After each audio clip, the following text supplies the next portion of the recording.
Hi, I'm Geoffrey, and welcome back to Nightfalls. Come, settle in for tonight's calming meditation and soothing bedtime story. As always, don't worry if you fall asleep before the end. You can drift off whenever you're ready. It's so easy to get all wrapped up in our day-to-day lives that we sweat the small stuff. Nightfalls is a chance for me to step back, to slow down my heart rate, to escape. I hope it's as much of a pleasure for you to listen to as it is for me to share. I'll be floating on a cloud after this. Maybe I can meet you there. Come, join me beside the fire tonight as I tell you of Professor James Stirling's archeological adventures. I often wonder what treasures might lay hidden beneath the soil in Nightfalls. And tonight's story does little to curb my intrigue. For in helping budding young archeologist Ruby to pursue her passion, James discovers the remains of a medieval village that has been hidden beneath the earth for centuries.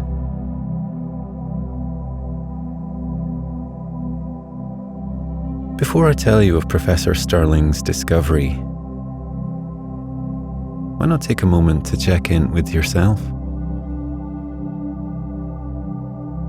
Come to a comfortable position and allow your eyes to gently drift closed, marking the conclusion of the day. Release your head,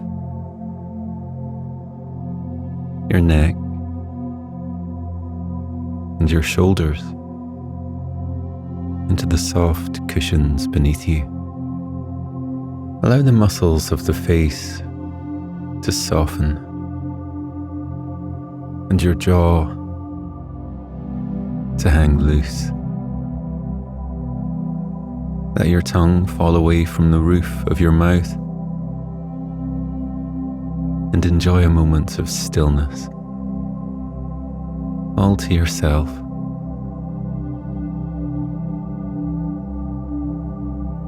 Now, centering your attention on the sound of my voice, draw a deep breath in through your nose and out through your mouth. Allow each cycle of your breath to clear your mind and cleanse your body of any troubles or tension bound up within you. Invite yourself to relax, unwind, and unravel.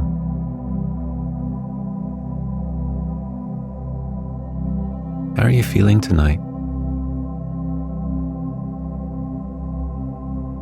There's truly no right or wrong answer. There is only you, as you are, in this very moment. Taking a deep breath in, know that however you are at the present moment is okay. Exhaling, remind yourself that your thoughts and feelings are valid, and you deserve this opportunity to truly relax. Drawing in a final deep breath, dedicate this evening to yourself, And as you exhale, allow your eyes to gently drift closed as Professor Sterling's journey begins. Professor James Sterling strolled along a winding country lane. It was a perfect day in June. The sun shone brightly, and the sky was a pale shade of blue. The hedgerows on either side of him were abundant with wild blackberries. Red admiral butterflies flitted from flower to flower. The delicate fragrance of lavender and fresh mint drifted through the air. He stopped to take in the beautiful sight of the wide, open fields which stretched out as far as the eye could see. He had picked a good week to take a holiday. There was nothing better than wandering through the British countryside and taking in the glorious sights of summer.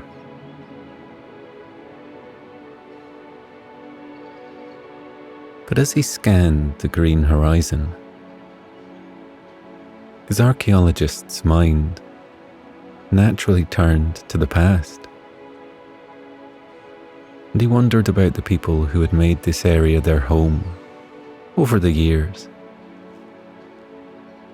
the lives they'd lived, and the celebrations they'd shared, and of course, the evidence they may have left behind. He smiled and shook his head at his thoughts. His work was never far from his mind. He'd been fascinated with history ever since he was a child, and unearthing the past was his life's work.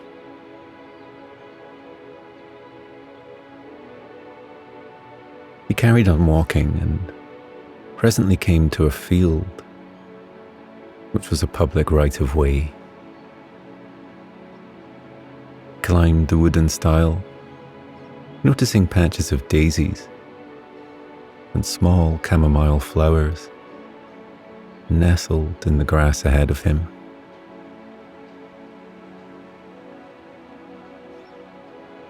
He became aware of a peculiar noise.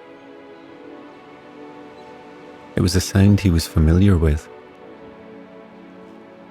one which transported him right back to his childhood days. Someone was using a metal detector.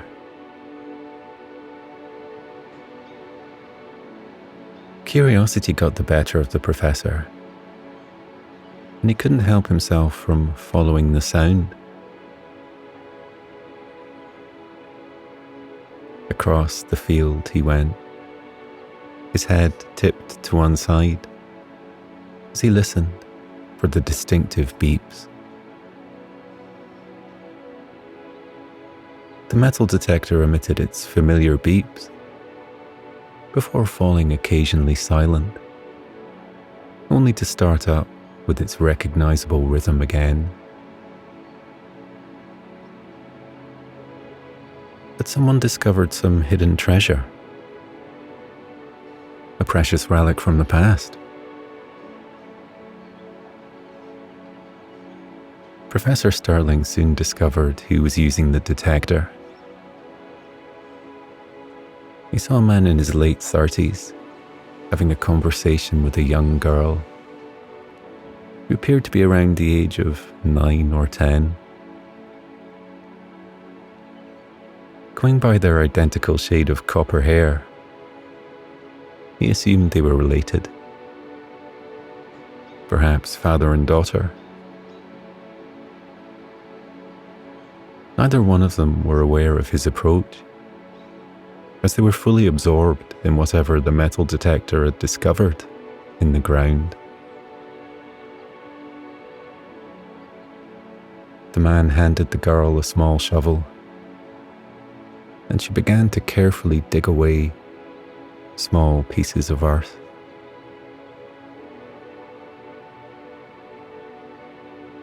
The man looked the professor's way and raised his hand in greeting. He pointed to the girl and said, "Don't be alarmed by what Ruby's doing. We have permission from the farmer who owns this land. As long as we leave the field in the condition we found it in, he's happy for us to look for treasure."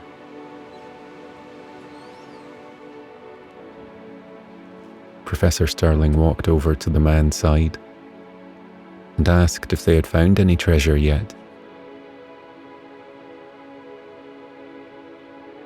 The man held up a plastic box and gave it to shake.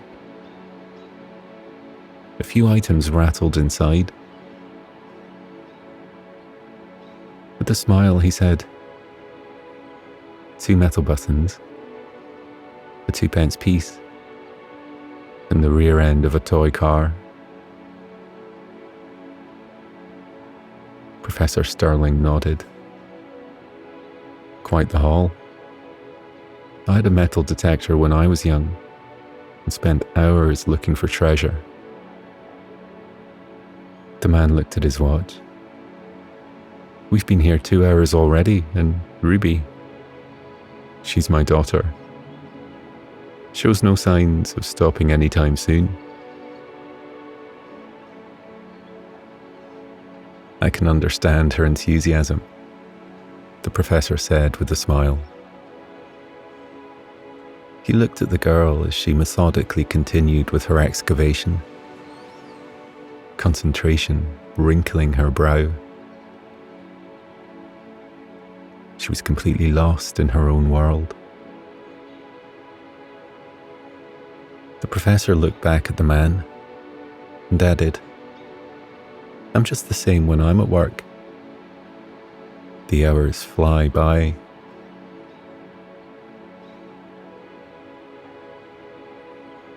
The man gave the professor a quizzical look, as though he knew him from somewhere. It was an expression the professor was familiar with.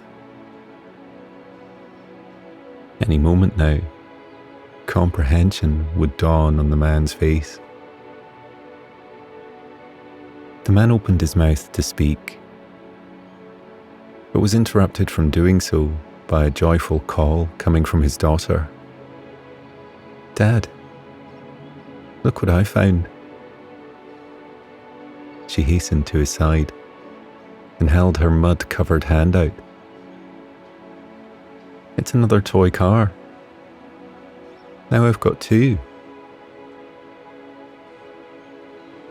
She grinned in delight and gave the item to her dad. Her glance went to the professor. Her eyes widened in surprise. "Professor Sterling, it's you. What are you doing here? Are you on a dig? Have you found something amazing? Can I help?" Her words tumbled forth like a babbling brook, making the professor break into a wide smile. Ruby's father nodded. "That's where I know you from. You've been on the television and written all those books. My wife is a big fan, and so is Ruby, as you've just witnessed." Ruby said, "Mum doesn't like your books as much as I do. She likes looking at your photo on the back. She likes your brown eyes, doesn't she, Dad?" "I'm sure the professor doesn't need to know about that," her father replied. He held his hand out. "I'm Stephen. It's a pleasure to meet you, Professor Sterling." Please call me James. They shook hands. Ruby wiped her hand on her shorts before shaking hands with the professor too. She repeated her earlier questions about why he was there. James told them he was on holiday. Ruby said they were on holiday too. She didn't have to be at school for a whole week. And soon, she would be on her big summer holiday. And she was going to spend every day looking for a deserted medieval village. And she was going to find one. She just knew it. And if the professor wanted to help her look for it, he could do so. She didn't mind.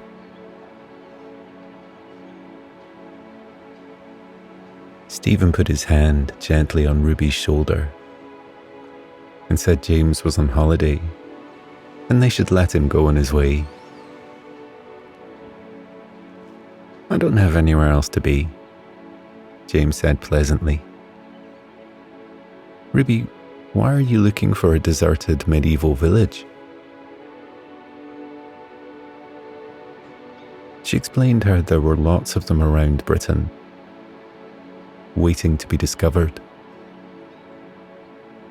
She told him about a medieval village she'd been to on a school trip, and how the village had been found in the 9th century. Her face lit up as she spoke about the ruined church, the raised grass areas where the houses had been, and the artifacts which had been found. Her favourites had been the segments of clothing and a board game called 9 Men's Morris. James nodded and said he had been to that village and knew about its treasures. He asked why Ruby was looking for a village in that particular field. Did she have an instinct about it? He explained how he often had instincts when it came to his work, and how he had learned to trust them.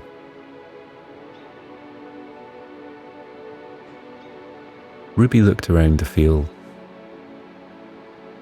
I'm not sure what an instinct is, but I have a feeling about the village. Maybe it's here. Maybe somewhere nearby. I have some evidence. Would you like to see it?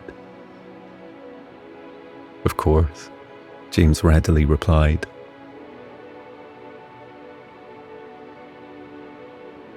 Ruby carefully took a small, wrapped item from her pocket.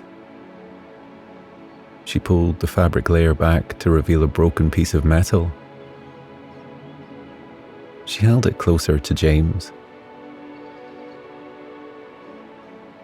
He peered at it, noticing the markings etched on it and the distinctive colour. He asked Ruby if she knew what it was. She nodded. It's a bronze brooch. Only part of one, but it's still a brooch. It's from medieval times. It was given to my granddad, and he gave it to me. I carry it with me when I go on a dig, for good luck. Where did your granddad get it from? From his granddad. Ruby explained how the brooch had been discovered by her great-great-granddad, who worked for the railway company and had a house next to one of the routes. When the trains had stopped running for the day, he would check along the railway tracks for lost items in case any passengers had dropped them accidentally out of the window. If he found anything, he would make sure they were returned to the rightful owners. But one day, he noticed something in the grass at the side of the tracks. It was the brooch. At first, he thought it was a rusty bit of metal, but he got it checked out with the local historian, who confirmed it was from medieval times.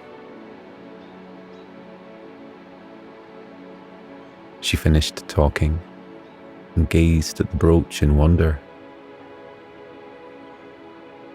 James asked if any other similar items had been found along the line.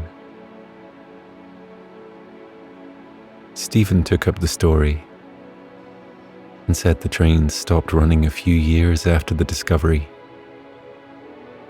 and the track was dismantled. And when that happened,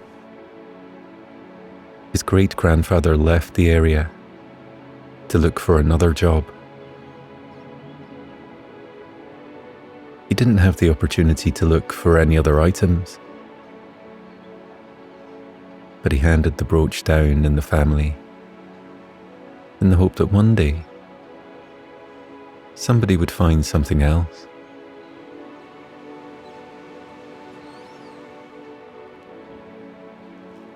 Ruby looked up from the brooch with an unwavering conviction in her eyes. She said, "I'm going to find something else.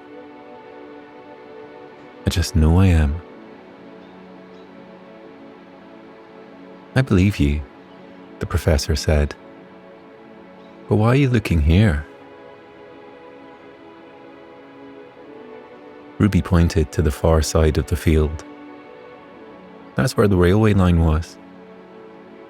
You can still see some of the tracks. And the house where my older granddad was, my great-great-grandfather, has been turned into a holiday home. And that's where we're staying this week. Mum is going to join us tomorrow. Do you want to see the railway line? Do you want to help me look for medieval brooches? We might find another one like this. Stephen began to say that James probably had other things to do, and they shouldn't disturb him any longer.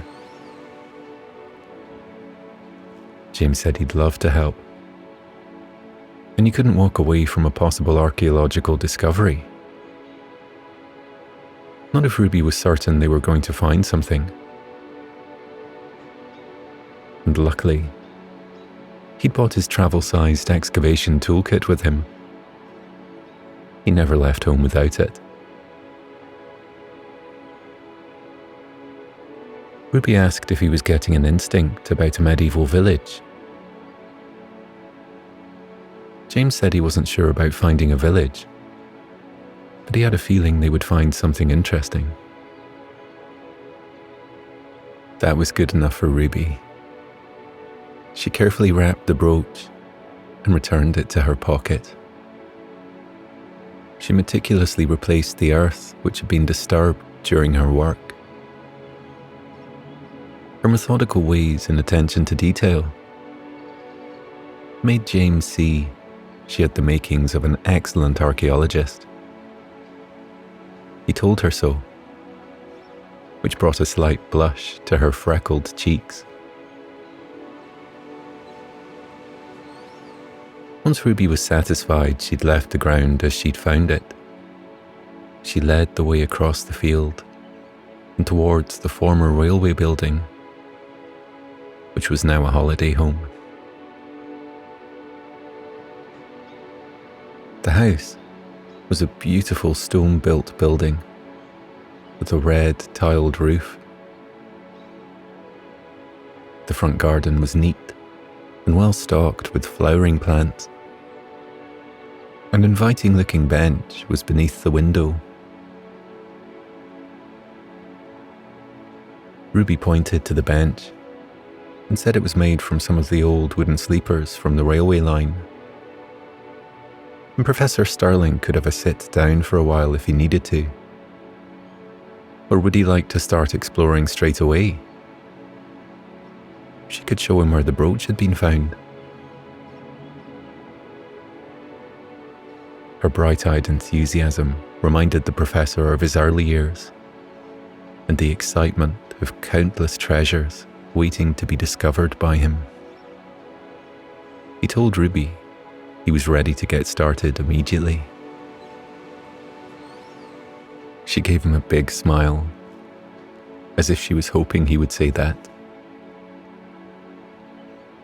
Her father insisted on bringing provisions with them, as they could be out for hours. He told Ruby to wait whilst he cobbled together a quick picnic. Ruby offered to help, and before she went inside the house, she asked James if he liked cheese and pickle sandwiches, because those were her favourites, and she was very good at making them. James said he loved cheese and pickle sandwiches.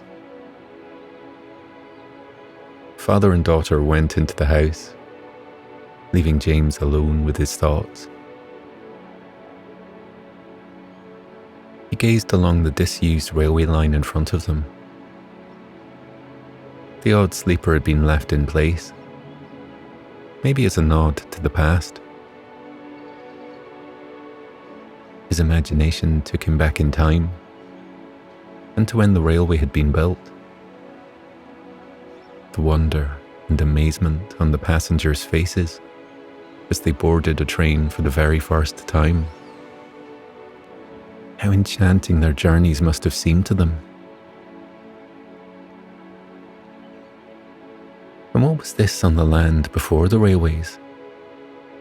Who might have lived here and called it home?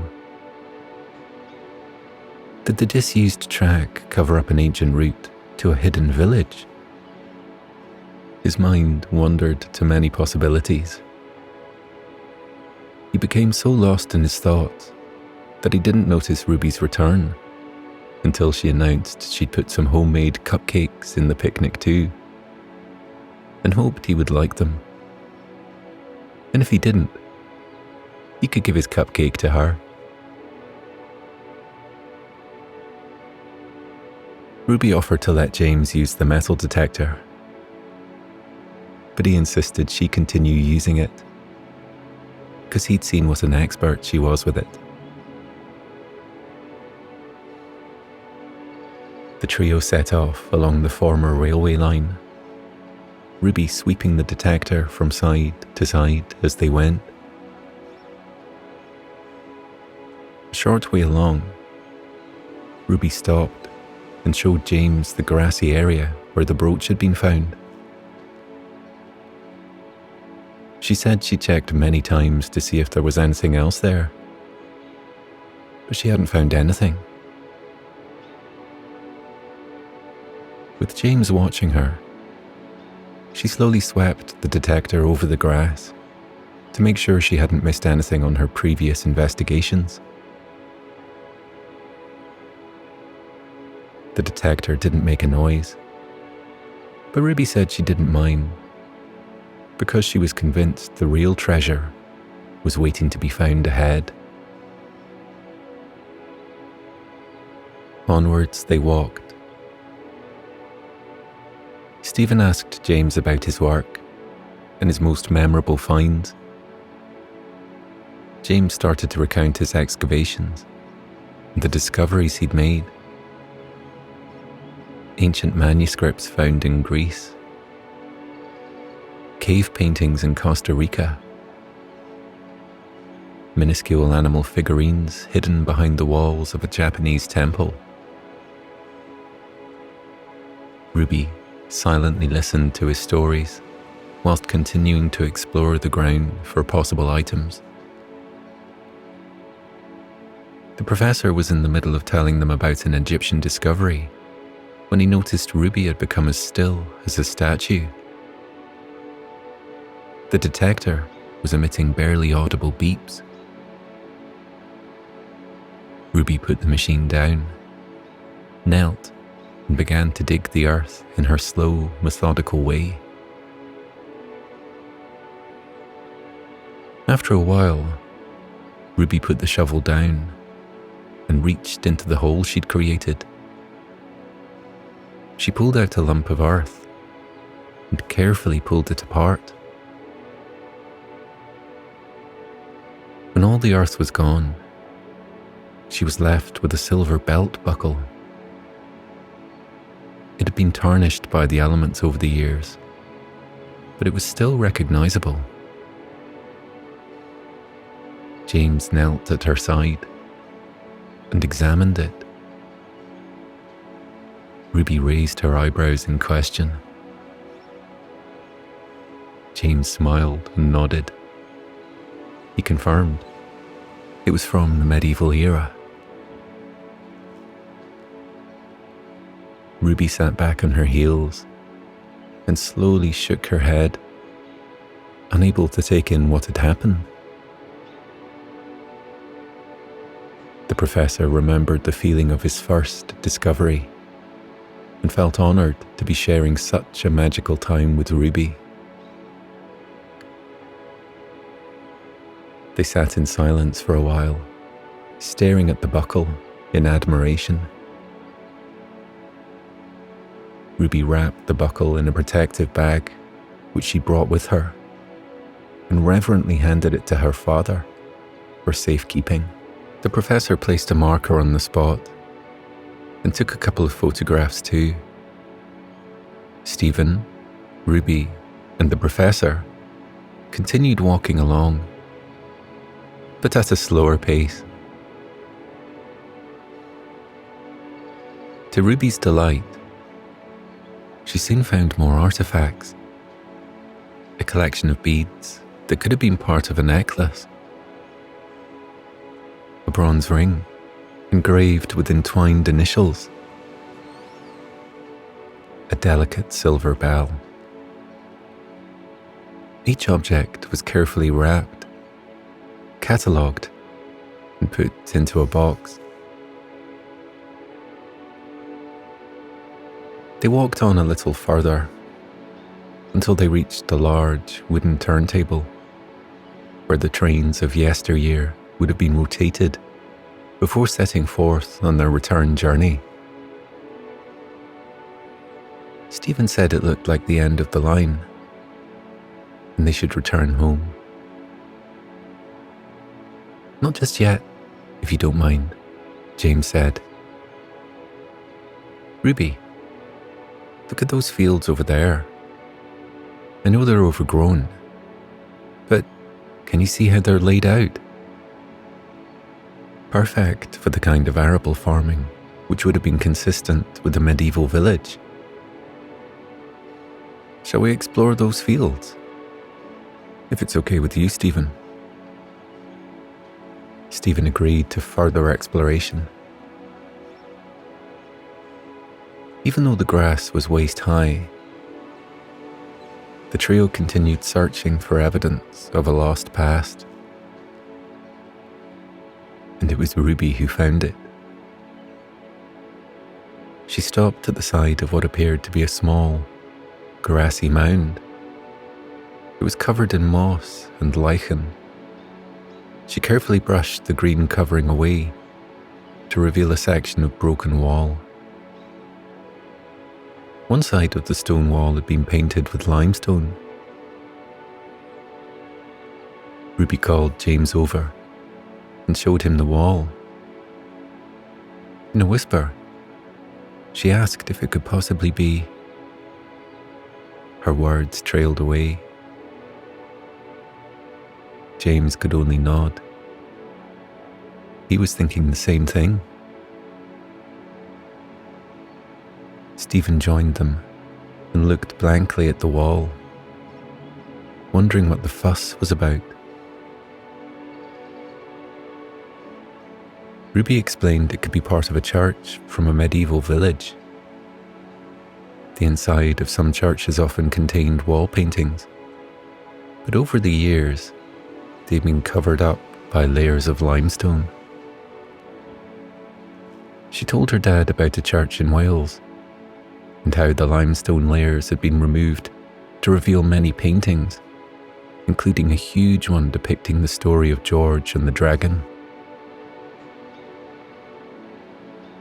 James said there was only one way to find out if they were looking at a medieval church. Using an instrument from his toolkit, he slowly and carefully removed a section of the limestone. A red line of paint was exposed.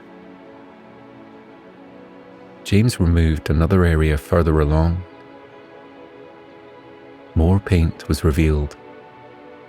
Not only red this time, but shades of blue too. James held his hand out to Ruby and said, "Let me be the first to congratulate you on this valuable find. This is a part of a church which, I'm almost certain, appears to be from the medieval era. Your instincts were right." Ruby shook his hand, a look of disbelief on her face. She looked at the wall, then back at James. Her disbelief was replaced with joy. James said he would make the necessary arrangements to have the area protected, as it would now be the site of an archeological dig.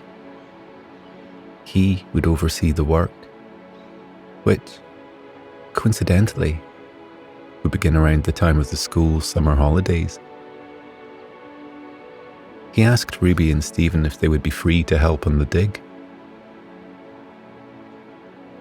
Ruby sat back on the grass and blinked, at a loss for words. Stephen thanked James for his offer and said they would be delighted to help. He was certain Ruby's mum would agree to the plan too. In a voice full of wonder, Ruby said, "Some days are full of magic. Magic you can't touch or see, but you can feel it right inside you, all warm, as if the magic is always there waiting for you to remember it. That's what today feels like it's magic." Professor James Sterling said he couldn't have put it better himself.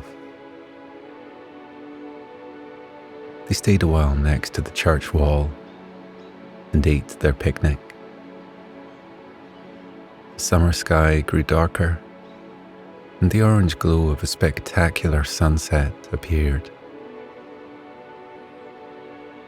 James knew he would never forget this day. A day of magic and wonder. A day to remember the past. A day to look forward to the future. And a day spent with new friends, watching the beauty of a sunset.